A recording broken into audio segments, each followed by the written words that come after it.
Hello, thank you for joining me. I'm in the German town of Remagen today. Now, you may have seen my last video where we went around the town. Well, now I've come just out of the town centre and I'm walking along an old railway line.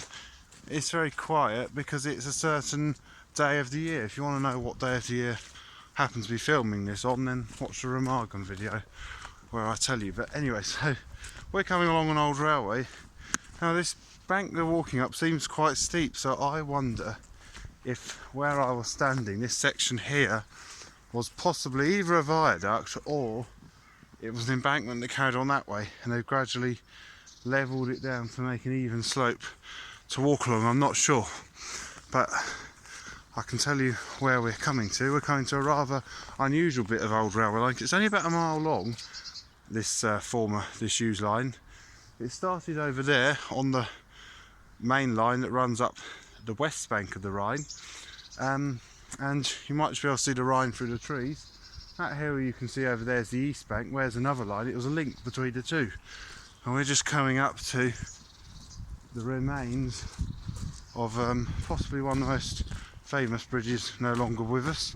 In fact, I think I just answered my question. That looks like, in fact, there's a big concrete there where this was a viaduct. In fact, is that even a, I think that's a post there, so I think there was possibly girders running across that way. So we go on to here, onto the masonry section. I'll tell you where we are. We have come to the Ludendorff Bridge at Remagen. Now, this bridge is famous for, well, it was built in finished in 1919. It started construction in 1916, but it was destroyed in March 1945. The Americans continually shelling the town, rocketing it, bombs, and eventually the bridge collapsed. So what we see here are the two towers, and you might just be able to see there's a tunnel on the other side of the river. So here there had been the arch of a viaduct, which we'll go down and have a look at. So I'm standing on the former track bed, and if you look straight across, you can see through to these twin towers, two more twin towers on the other side, and a tunnel. The East Bank Rhine line ran underneath this one, so it went through a tunnel, curved round and joined just up there. So we're going to go down now and have a closer look at the bridge, because it must have been a very impressive bridge. It's a shame really that, you know, it did get destroyed, but I suppose, you know, it's one of the unfortunate byproducts of war. So we're now going to go off down this path down here.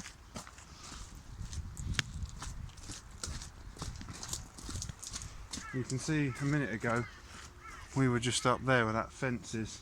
We're just coming down these steps and we're getting down, so we're coming down underneath the bridge.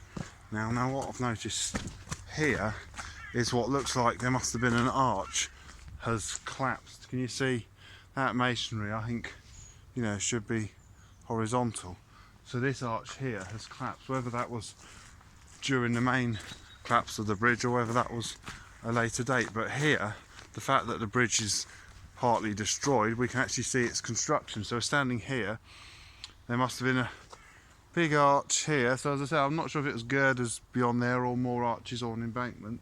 There must have been an arch here, another arch there. The next arch survives, and you can see then the towers, but you can actually see quite clearly how it's built. You can see the huge stones, and then there was obviously concrete in the middle. You can see how it looks as though mainly it's a concrete bridge but skinned with stone.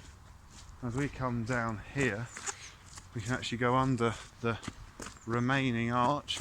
The bridge, the towers itself are now a museum, a peace museum, but it's not open today, so we're not going in there, but we can go under here. You can actually see it's built in two concrete sections, the arches, and then we come out here.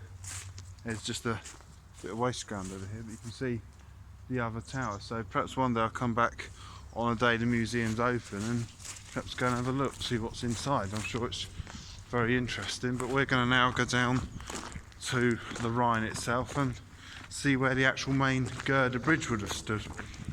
There is a film, it's called The Bridge at Remagen, which I haven't actually seen yet, but I'm going to have to watch it at some point. And they obviously made a film about this bridge. It was actually filmed in Czech Republic, because obviously this bridge is no longer here to film. So looking across over there, you can see the other tower. So the bridge itself would have stretched out across here, so you can imagine the huge bulk of it. And you can see the tunnel on the other side of the Rhine. That's now a concert hall of all things, so that'd be very interesting.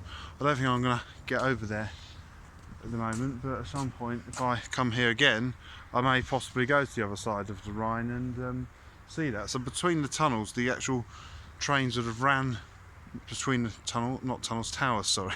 Between the towers, the bridge, the girder itself would have ran, the trains would have ran. You can just imagine, you know, the huge bridge stretching out.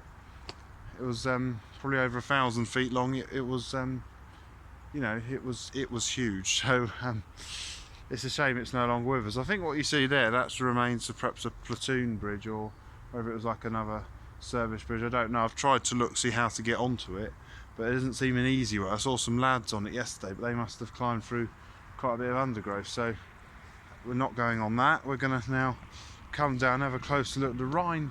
It's risen quite a lot. For a long time they had problems with the Rhine, that the water was so low that some of the barges that transport the goods couldn't run, so there were more goods trains and more lorries on the roads.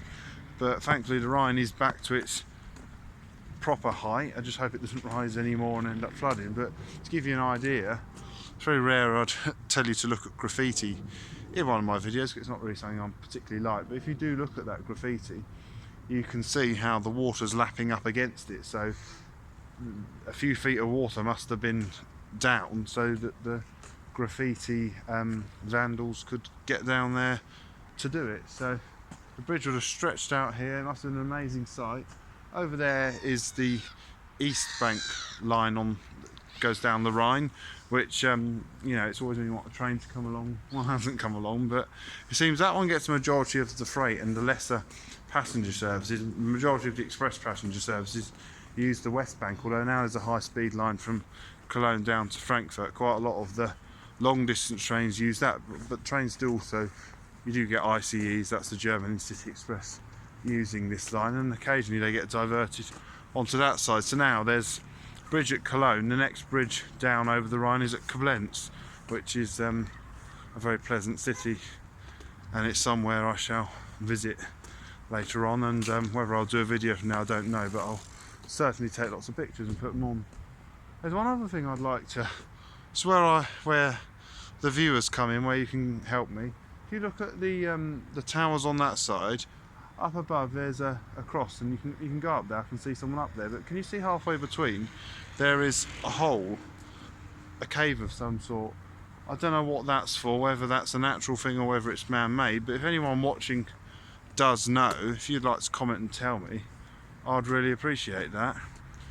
And just notice it's quite nice to come along here. There's old pictures, again showing it's graffitied on. That's the church, which I don't know if the camera will pick it out, but up there above Remagen, which again there'll be pictures of. I keep seeing these pictures like that one as you walk along through Remagen. I would, if there was one of the bridge, I can't see one, I can see a few ahead, I'd show you to give you an idea of what the bridge looked like, but I'll find a picture of it and put a link to a picture so you can see. Another thing I've just seen is this piece of concrete, which if you look closely you can see a number on it. I think these are the river equivalent to mile posts, or probably kilometre posts actually, because we're in Germany. Like you get mile posts along a railway, I think that might be a kilometre post.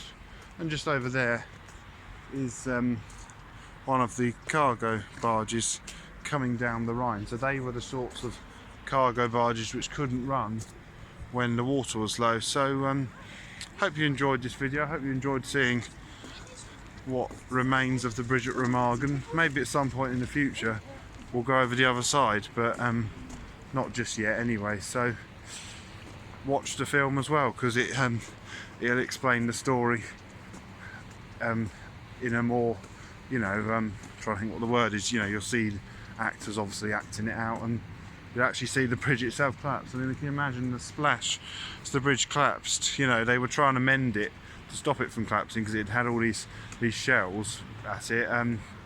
You know, that the Germans were determined that the bridge wouldn't collapse, but it did. So that's where it would have been. The scene would have looked very different. So I hope you enjoyed this video from Remagen. Thank you very much for watching. There's going to be a few more coming from other parts of Germany. So from the bank of the Rhine, goodbye.